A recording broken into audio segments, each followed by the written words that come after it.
custo de vendas.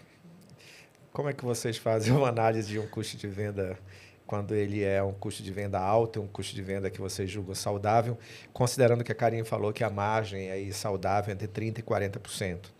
Então, assim, no custo de venda, hoje a gente envolve muita coisa, né? Envolve o marketing, envolve criativos, envolve investimento de tráfego, comissões, taxas de cartão, nota fiscal, pessoas, né? Então, quando você olha para um custo de venda, qual é a visão, o raio-x de vocês relacionado a esse custo? A parte de marketing, a gente sempre também tem que analisar como um investimento, né? A gente também não pode esquecer, é um custo, mas Perfeito, a gente já também... gostei dessa parte aí. A controller está dizendo que é investimento, viu? Eu sei que não é custo. Apesar de é um custo, mas a gente tem que encarar como um investimento também, né? Do retorno que isso vai trazer. Se Né?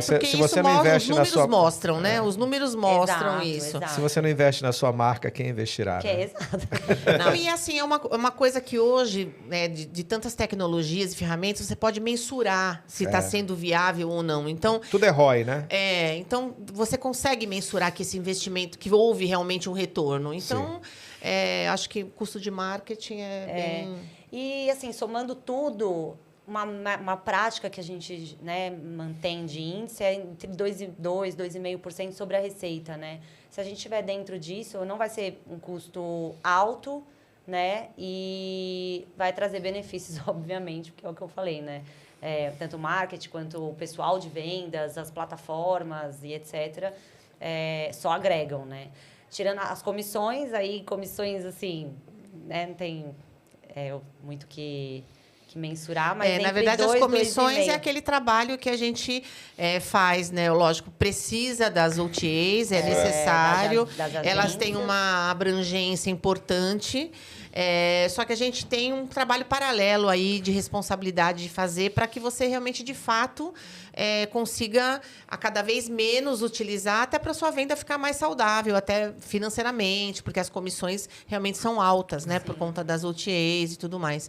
Então, mas é uma coisa que hoje em dia, assim, acho que 100% dos hotéis trabalham com isso, faz parte já do escopo, tem que ser considerado nesse custo, mas você pode ter um esforço paralelo aí de você reduzir cada vez mais isso, direcionando para o site, ou enfim, para vendas diretas e mais. E hotel pousada, hotéis menores também, né, fora de São Paulo, geralmente dependem muito, né? E a visibilidade, né? Dá a visibilidade que precisa. Então, vitrine. Cartão de crédito é aquele... Não tem muito o que fazer. A gente, hoje, se alguém chegar e pedir um troco... Com o banco, sabe? Ou monte o seu banco. Uma negociação boa com o banco, né? Ou negocie, né? Quanto maior você for... Melhor a sua negociação. Melhor as taxas, né? Exato, menor a sua taxa, mas assim, uma negociação com o banco para você ficar entre 1,5% e 1,7% ali da receita, para não prejudicar muito o seu custo mesmo da diária. Mas é onde a gente fala assim, por que é importante ter esses custos na mão? Isso tudo tem que ser repassado na diária, não tem outro jeito. Sim. Né? Então, você fala assim, eu vou pagar 13% para Booking. Então, se comprar pela Booking, a diária é diferenciada. A diária é diferenciada. Então, esse é um exercício que a gente sempre fala, por exemplo, quando se cai a diária para a gente, a pessoa vai pesquisar valores, a gente fala onde que a pessoa está procurando, está pesquisando. Eu pesquisei. Então, a gente sempre dá uma alternativa para o próprio cliente fechar com a gente direto, né? Perfeito. Mas eu não gosto nem de dizer a palavra mal necessário, porque não é um mal, é uma necessidade, só que você precisa fazer esse trabalho paralelo aí de não remar tanto, deixar solto só para elas, né? Agora que o Pix está muito na moda, né? O quanto que aumentou as vendas pelo Pix e se de fato porque às vezes se cobra ali pelo QR Code, né? Sim. O quanto que representou e se isso ajuda muito na questão do custo de venda? Ajuda muito, com certeza. Ele tem uma taxa, né? Pelo menos hoje, do modelo que a gente trabalha, ele tem uma taxa, mas é uma taxa muito menor que a do cartão, apesar de... né? E aumentou muito. Eu não sei agora te dizer em percentual assim quanto, mas a gente tem um grande índice, assim, já de Pix. O problema é que ainda tem esse costume muito de, vou pagar no cartão de crédito, só vou pagar mês que vem, não preciso pagar agora, né? Então, ainda a gente tem essa cultural. Mas aumentou muito. E, assim, aí também entra o parcelamento. Tem alguns hotéis que parcelam. E tem o Pix parcelado hoje também, né? Tem Pix parcelado. Tem Pix parcelado, sabia? Virou praticamente um... E eu acho que, assim, uma coisa positiva do Pix que eu vejo é ele mitigar fraudes, né? Sim. Então, quando era feito um TED, um depósito, era o famoso, vou entrar no final de semana, fiz o depósito no caixa eletrônico depois das 16 horas. Sim. Você mostra aquele comprovante. Comprovante frio, né? Eu já recebi alguns já. Hoje, na verdade, mudou o lado, né? Mudou. Porque o que acontece? Hoje, pra gente, como o hotel, na parte administrativa, não funciona aos sábados e domingos, então é o cliente que tem que ficar aguardando a confirmação. Né? E isso operacionalmente às vezes causa um transtorno ainda, porque cai como um Pix em nome do cliente, né? Na conta. Então, identificar esses depósitos depois para a operação fica um pouco complexo. Sim. Porque vem muitas informações e aí você acaba ficando meio que na mão da recepção para poder identificar aquele pagamento. Perfeito. Antecipar ou não as parcelas? Porque a gente vê que tem muito hotel que chega no vermelho ali, né, na baixa temporada e acaba antecipando. Né? E aí tem uma taxa para isso. Como que vocês ajudariam o hotel a planejar isso? Né?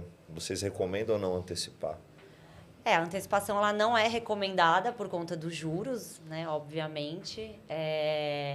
Você vai ter as suas obrigações futuras, então antecipar já prejudica o seu médio e longo prazo, né? Então, não é a melhor prática. A gente sabe que acontece, principalmente em pequenos hotéis, que é de fato necessidade ali. Mas é importante você não só antecipar, você também avaliar os seus fornecedores, avaliar os seus prazos também, né? Então, a partir do momento que você for antecipar, você já também negociar as suas obrigações. Né? Eu diria que eu faria por último. Na verdade, a última opção. Última opção, antecipar. Eu acho que, assim, quando a gente está passando por essa dificuldade, né, financeira, e quando você antecipa, você só está postergando um problema. Porque, assim, lá na frente você vai precisar desse dinheiro, enfim. O melhor dos mundos, lógico, a gente sempre vai buscar o melhor dos mundos, é você conversar com o próprio fornecedor para você postergar a parcela, para postergar o que você tem para pagar e não pagar com o dinheiro de uma antecipação bancária. Ou você vai pagar juros 2 vezes, né? Porque você vai pagar juros da antecipação e provavelmente os juros do fornecedor. Então, o que você não tinha, você, né, só posterga. Eu acho que vale mais a pena você negociar com o fornecedor, sim, parcelar com o fornecedor, que muitas vezes você consegue parcelar com o fornecedor e se é parceiro mesmo, às vezes sem juros mesmo, ou postergar 10 dias, enfim.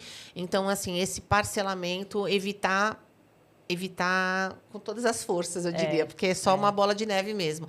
E eu imagino, né, que às vezes as pessoas já têm isso até no próprio fluxo de caixa, já tem isso como rotina, né? Como regra. Na própria adquirente, né, do cartão, a pessoa já tem a negociação para antecipação. Então, ela já recebeu o crédito, no dia seguinte ela já está com o dinheiro na conta, né? E, na verdade, geralmente é 20, 30 dias para receber, né?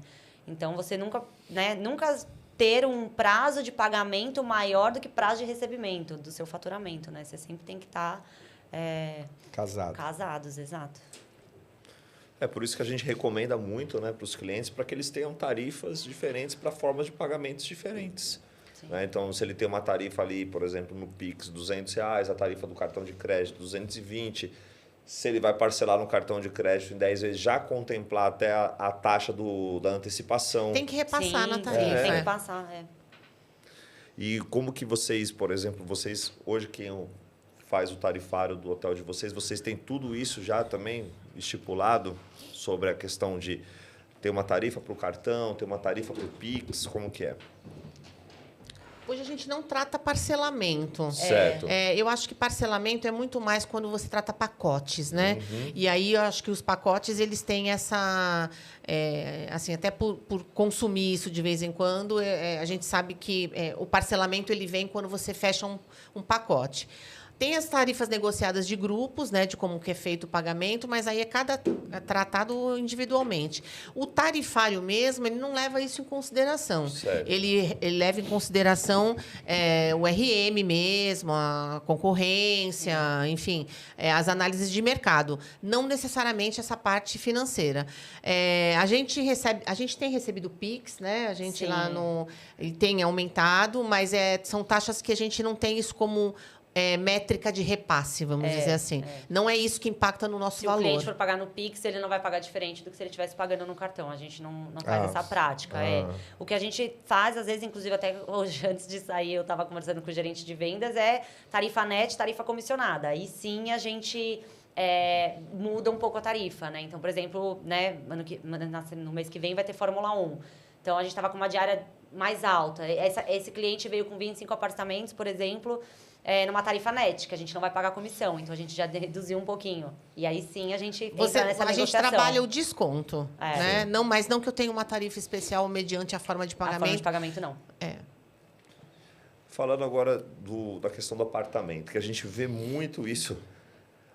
porque esse apartamento ele é maior, ele custa mais para mim, porque esse apartamento tem banheira, ele custa... Como separar esse custo e como saber, de fato, quanto custa cada apartamento? Isso é um desafio, eu imagino, né? Porque a gente, como o Denis falou, tem hotel que tem 20 apartamentos, 20 categorias diferentes.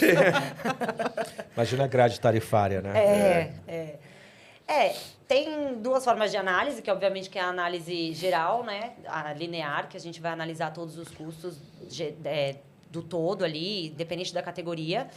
E aí sim ter segregado exatamente todos os itens de serviços, né? E até o tempo gasto da camareira, o material de limpeza de cada categoria. Um apartamento que tem a piscina vai custar muito mais caro do que um apartamento menor que não tem piscina, né? Não só o tempo da camareira, como também os produtos, né? Então, ter isso separado em estoque, ter esse centro de custos, essas categorias bem separadas mesmo, segregadas, para que consiga fazer essa análise mais detalhada. E é uma análise bem importante também, porque... a sua tarifa vai ser mais alta, óbvio, né? Ela vai suprir também. Se você analisar no todo, uma supre a outra. Mas ter essa análise detalhada é muito, muito importante. É difícil, mas é muito importante. Então, como você está sugerindo que para cada categoria de quarto eu tenho uma espécie de centro de custo para ele. Sim. Quando eu tenho diversas categorias, para entender exatamente o custo de cada quarto. Exato. Porque vai ter um quarto que você vai pôr um chinelo e o outro você vai pôr um chocolate. Eu acho que isso varia assim. Sony de valsa. São pontos que a gente precisa analisar, por exemplo, também. O quanto é representativo. Porque assim, eu tenho um quarto de 17 metros quadrados e um de 23 metros quadrados. Não vai mudar. São categorias diferentes, mas é representativo eu ter todo esse trabalho de custo e tudo mais? Então, a gente precisa entender, antes de sair fazendo e criando essas regras, vamos dizer assim, o quanto é representativo. Por exemplo, para a gente é muito mais representativo se tem um hóspede ou 2 hóspedes. Então, para esse tipo de categoria, por quê? É um banho a mais, é um chinelo a mais, é um consumo a mais, lavanderia a mais. É isso. Então, a gente pode seguir por essa linha de hóspede mais do que propriamente por estrutura. Lógico, se a gente está falando de uma estrutura onde eu tenho... não é um sofá a mais ou 5 metros quadrados a mais no quarto que vai fazer diferença no meu custo de limpeza, por exemplo. Mas se a gente falar, é um suíte ou tem 2 andares ou alguma coisa assim, aí é uma coisa a se pensar. Então, eu acho que tem que ter essa diferenciação para que você possa colocar cada um na sua caixinha. E entender se faz, de fato, necessária a análise também. Né? Exatamente. Porque, por exemplo, se você analisar energia, para mim não muda acender o quarto com 2 pessoas ou com uma pessoa, eu vou acender o quarto. Exato. Né? Mas, assim, a água já faz diferença. Né? Então, esse tipo de análise, para cada uma das contas, você tem que fazer um pensamento diferente. Uma coisa eu faço por quantidade de apartamento, outra coisa eu faço por número de hóspedes, outra coisa eu faço por número de funcionários. Essa análise que a gente faz de custo do apartamento, ela varia de acordo com o item que você está trabalhando. Eu tô até tentando aqui fazer uma projeção de quem quer se envolver em hotelaria ou investir em hotelaria, né? Às vezes a pessoa tem aquela concepção de que quer ser um investidor nessa área não contrata uma bandeira, não contrata uma consultoria para fazer uma análise de mercado, de competidores, de oferta, de demanda, de área. E ele simplesmente, da cabeça dele, não, vou fazer 50 quartos, meus 50 quartos vão ter tantos quartos de tantos metros quadrados, vai ser tudo cama de casal. Então, a pessoa ela não tem noção do que ela está fazendo, né? Ela está rasgando dinheiro, literalmente. Então, se você contrata alguém que tenha esse expertise, vai ser muito mais assertivo o nível de investimento que você está fazendo, né? Putz, o que esse mercado ele tem a rotatividade, é mais quarto twin ou é duplo? É mais single? O que é? Né? Quanto é a diária média? Quantos metros quadrados? Que tipo de cama? Como é que se oferece? Qual é a taxa de conversão? Qual é a diária média? Então, quando você dá 10 passos atrás antes de investir, para quem está ouvindo a gente, pensando em investir em hotelaria, antes de chamar um arquiteto ou engenheiro, ou ver as licenças ambientais para construir, chame alguém que entenda dos números. Que, assim, nasce de um desejo. De um desejo, um desejo. Eu quero ter um hotel, uma pousada para receber os amigos, enfim. Às vezes tem essa... Eu já escutei isso de investidores mesmo. Não, eu só quero para receber os amigos e tudo mais. E quando não tem esse tipo de análise que você mencionou, o que acaba acontecendo é assim, faz vários apartamentos sem centro de eventos. Ou você não faz meia dúzia de quartos com centro de eventos grande. Ou você não coloca área de lazer, mas não pensou num quarto amplo para receber família. Sim. Sabe assim, aí as coisas ficam desconexas, né? Então, acho que a ideia é realmente... Porque o arquiteto, ele faz parte, e o arquiteto ele vai trazer a ideia e depois a operação é que vai dizer quanto vai custar essa ideia dele. Não, né? O arquiteto, na verdade, ele vai materializar aquilo que os números já testemunharam. Então, primeiro você olha os números, testemunha aquilo, identifica o que você quer, e depois, sim, você chama um arquiteto, chama um engenheiro para fazer a concepção do produto. Isso. Né? E aí tem ainda uma outra parte depois disso, que é assim, o arquiteto quer um pé direito, vou colocar um móvel a 5 metros de altura. Aí eu falo, eu vou limpar esse móvel como? Aí tem que pôr esse custo lá depois no orçamento. O arquiteto idealiza o melhor, aí depois você que... É isso. Porque para o arquiteto, né, a criatividade... Tá lindo. Sim. A criatividade não tem limite, né? Realmente fica lindo. Fica lindo, mas aí depois tem que pensar no custo dessa operação. Sim, imagina realmente manutenção, limpar. Eu costumo dizer assim, não tem problema nenhum, é só a gente depois colocar no papel. Então, assim, você vai querer... Vai ficar lindo, realmente vai ficar super legal. Mas vai custar tanto por mês, ou por cada quinzena, ou por quinzena, ou por semestre, fazer essa manutenção. Então, é só... Por isso que a gente fala de forecast, né? De projetar um orçamento para o ano. Eu ia até falar de forecast agora. Eu também ia falar de forecast. Mas então, não. A gente fala de orçamento, assim, pensando no que eu quero para o ano que vem. A gente tem que ter essa ideia, porque senão está no meu desejo, mas eu não coloquei lá nos números. E aí eu vou ver depois, lá na frente, quando eu for executar, que eu não vou conseguir o resultado que eu quero, porque eu não projetei aquilo que eu estava pensando. Só um minutinho, Patrícia. Rebobina a fita. Tá. O que é forecast? Bom, forecast é a previsão, né? A gente trabalha com duas situações, né? O planejamento orçamentário, de fato, que é aquele que você constrói para o ano seguinte, o exercício inteiro, né? E aí, ao longo do ano, você vai trabalhando com o forecast, né? Então, você vai mudando ali também estratégias de vendas, até reduções de custos, né? E etc. Então, a gente trabalha com o forecast porque você vai... a sua previsão, de fato, né? Do que vai acontecer mesmo, né? No curto, no médio, no longo prazo ali... E é totalmente estratégico, né? A gente não consegue... falando de uma forma bem básica, é assim, eu sei que eu gastei em média de água, por exemplo, segurança, água, porque a variável vai dar mais complicadinho, mas em segurança, eu sei que meu contrato de segurança é R$15 mil. Se eu já sei que eu vou gastar R$15 mil de segurança, eu já faço para o ano inteiro, lá na linha de segurança, eu vou colocar R$15 mil. Isso daqui eu gastei pontual. Então, isso aqui eu não vou colocar no ano que vem, mas eu pretendo fazer uma obra. Então, naquele mês tal, eu pretendo fazer uma obra. Então, eu vou colocar um valor maior de manutenção por conta dessa obra. Então, acho que o forecast ele serve para quê? Para você mapear todas as despesas, aquelas que você já sabe e aquelas que você ainda não sabe, mas tem o desejo e sabe que vai executar em algum momento. Eu quero fazer uma manutenção em alguma área específica. Então, a gente faz o forecast. Porque depois, o que acontece? A gente vai colocar isso diante de uma despesa, uma receita e uma despesa para ver qual que vai ser o DOP. Para ver se você... Porque, às vezes, o que acontece?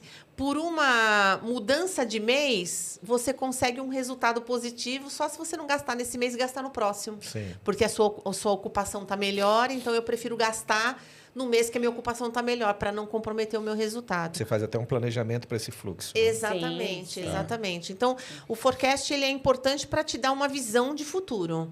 Você não viver de imprevisto, né? Porque senão, se você não planeja, você do nada chega alguma coisa e você não planejou, ou você já tem os seus custos. Porque você já tem seus custos fixos, e ainda assim acontece. Mesmo planejando, acontecem coisas emergenciais. Ninguém está livre de acontecer, mas o planejamento ele é essencial, assim, essencial realmente para expandir até alguma coisa, melhorar, reduzir custos. É a hora que você consegue analisar linha a linha ali do seu negócio, né? E projetar de fato, né? A gente